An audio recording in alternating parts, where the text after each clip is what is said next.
Reaction tonight to the "we need the money" plea of the MTA for getting more funding by New York State lawmakers, or else fares will be raised.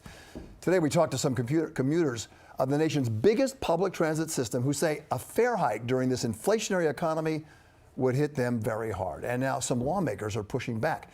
The funding war is on. The deadline, April 1st. Here's Eyewitness News reporter Marcus Solis. Patience Achenu is a healthcare worker who relies on the bus every day. So how would the proposed fare increase to $3 impact her? Take the bus like 7 days a week, and that would be too much for me.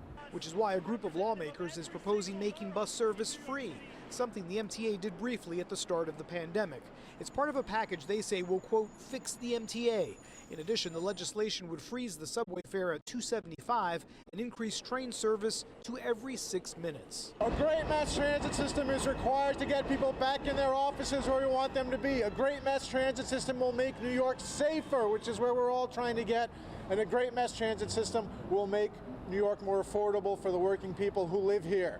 The MTA is facing a $2.5 billion shortfall and asking Albany for a bailout. Because if we don't get out of Albany what we need very quickly, we have to start moving on the ugly fronts we don't want to be active on, which is major fare hikes, major service cuts, and layoffs.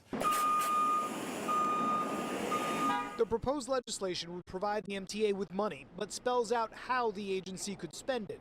$245 million to freeze the fare, $788 million to run trains every 6 minutes, and $778 million to cover free bus service. That may sound like a lot of money, but it is not when you compare it to the fact that this is a $227 billion budget that we have every year in New York State. Supporters say raising the corporate tax rate could easily cover the costs. And while the proposal may be popular downstate, it's likely to run into opposition in Albany, where the deadline for the state budget is April 1st.